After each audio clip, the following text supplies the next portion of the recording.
Hey everyone, welcome back to another video. So today I'm going to be reviewing the OnePlus 8T. I think I promised this video about a month ago, but never mind, it's here now. So please sit back and enjoy the video.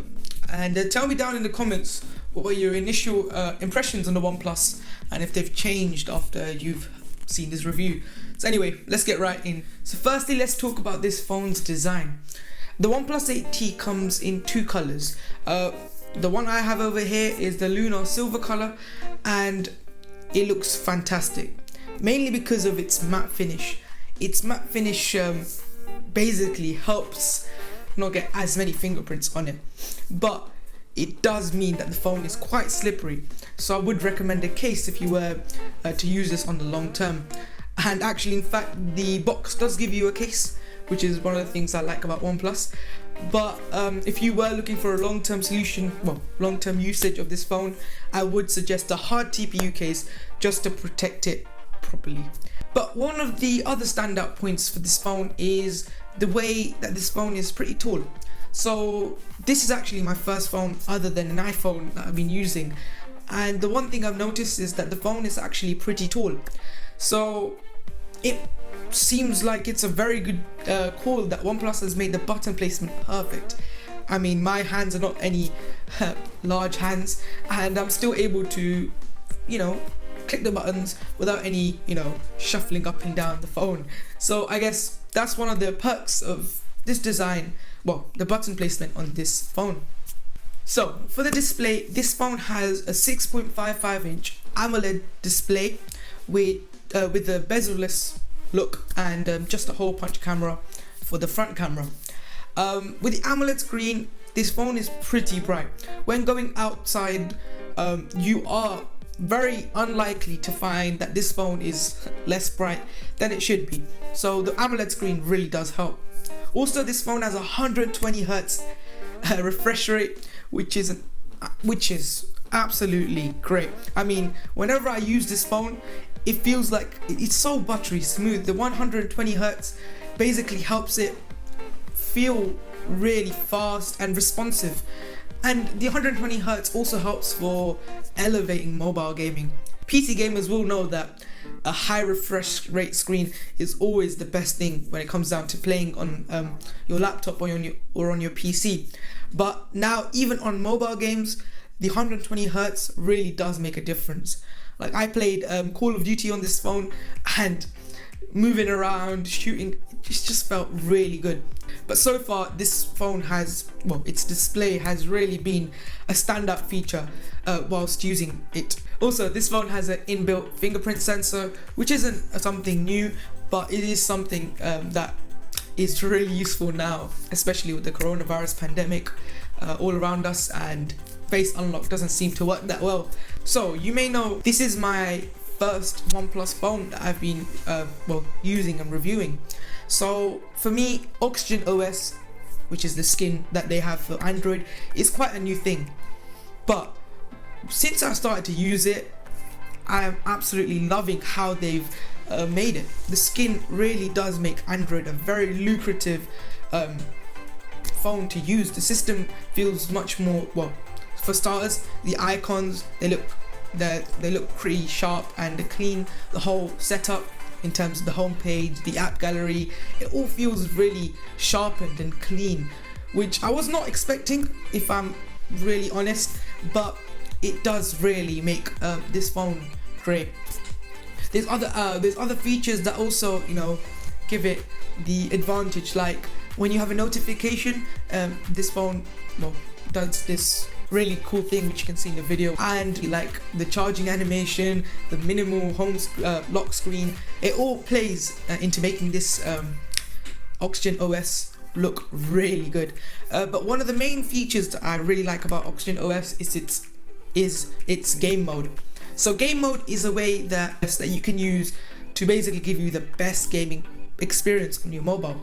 So what it does is it allows you to shut off all notifications from other apps, optimize your performance of the chip so that you can get the best gaming experience. And it also, another feature it has is stopping accidental touches in different parts of the screen. So these different features really does make Oxygen OS really good, and my first time experience with Oxygen OS has been fantastic, so it's definitely something I'll recommend to other people. However, although Oxygen OS seems to be this crazy skin, it does have some caveats to it, mainly being two things. So firstly, coming from an iPhone, the emojis are horrifying. That's one. And number two is the split screen. So it's this really cool idea of how you can multitask on your phone, which sounds absurd looking at the phone because the phone isn't that large to have different multitasking windows. But although it's a cool concept, it does mess up when it comes down to in practice. While using it, you can feel that it just doesn't work. As you can see over here, I'm trying to play the game Among Us, and I tried to put Instagram on split screen mode, but it's just the experience is not there. So yeah, that is definitely one of the downsides of Oxygen OS, which I've experienced. Next, let's talk about the specifications and the battery of this phone. So this phone has the latest and greatest Snapdragon 865 5G chip, and saying greatness, it does really reflect that. This phone is really fast in every task that you do, and this paired with the 120Hz refresh rate, this phone is fabulous when using it, because those two things really contribute to a great experience while using the phone to search something, load. And this chip also helps with 5G, and with 5G capabilities of this 865 chip, you can see that your connectivity is mad. It's great. You basically go anywhere, keep your data on, and you will not feel like you've lost connection anywhere. It's really quick in getting data. So yeah, it's definitely one of the perks of this chipset. Now this phone comes with 8 or 12 GBs of RAM, and you get 120 gigabytes or 256 gigabyte storage options with expandable storage. So this phone has a massive 4500 milliamp hour battery, and ideally that would mean you'd get a lot of screen on time. But considering this phone has a very powerful chip paired with 5G, paired with 120Hz refresh rate, the power does drain quite quickly, and it does mean that although you should be getting about 8 hours or 7 hours of screen on time, you only get about 4 to 5 hours, which I found when I was using the phone. But to solve this issue and to make this phone seem even better, this phone supports really fast 65 watts charging, and it is quite fast. Whenever I used it, I used my MacBook charger, it took me from a low, let's just say 0 to 60% in 40 to 50 minutes, which is quite fast, and which did mean that you don't feel that this phone quickly loses its battery that much. So one of the most striking features when you look at this phone is that big camera bump right at the back of this phone, and it has 4 cameras. With a 48 megapixel sensor, this camera takes some really clean and great shots, as you can see. Just a quick disclaimer, the photos I'll be showing to you will have a blend of Diwali in it, because I was testing the camera out in Diwali time, so you will see quite a few photos from Diwali time. So just a quick disclaimer. Anyway, so this camera, it takes some great photos, as you can see. You can see how clean and sharp these photos are from the OnePlus 8T. As for the video aspect of this camera can take up to 4K videoing, and it also comes with some quirky features such as the super steady mode and this. So guys, this is one of the video features of this camera. As you can hear me right now through the microphone, I'm going to show you how this camera blurs everything around me, keeping me in focus just like a professional camera. So yeah, this is one of the video features. Let's get right back into the video.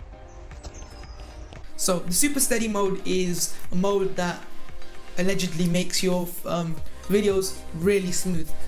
So I'm going to show you a comparison of me running with the camera without the super steady mode on, and me running with the camera with the super steady mode on. So you can see the difference. It's a cool idea, and it does do to a level really steady videos, but I don't really, as in it's a feature that could take some work on. Next we have the ultra wide camera. So this has a 16 megapixel sensor and it has a 123 degrees field of view, which is one of the biggest fields of view I've seen so far. I mean, the latest phones, like, well, the previous generation iPhone 11s, they can only take 120 degrees. Yeah, Samsung Note 20 Ultra can only take 120 degrees too. So this is a pretty wide camera and does a pretty good job too. It keeps the photos clean and sharp, as you can see, and the large field of view does account for some fabulous photos. Now we come to one of the most useless cameras I've seen OnePlus putting in. So this is the macro camera.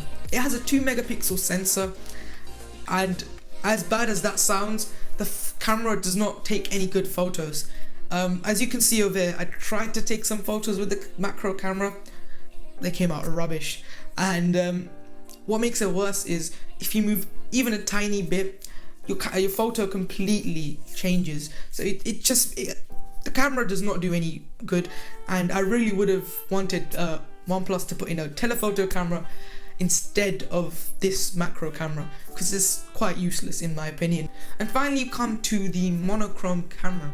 So this camera doesn't actually shoot photos itself, but it helps with the black and white photos that are taken from the main sensor. So it basically absorbs more light for the main sensor to then make this a good looking photo. So finally we have the hole punch camera on the front.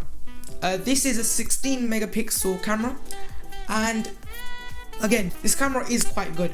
I've seen that photos I've taken look pretty decent. Again, it's clean and sharp, but I think one of the modes, which I said earlier, portrait mode on the front, is pretty bad in my opinion. If you can see, this is a photo taken on the OnePlus with the portrait mode on the front camera, and you can see it blurs a bit too much into my photo, well, into my headphones, and things like that does make the portrait mode photos on the front look a bit rubbish. Thank you for sticking around till the end and watching this video. If you did like it, please smash that like button, and if you have not subscribed, what are you doing? Smash that subscribe button, and I will catch you in the next video.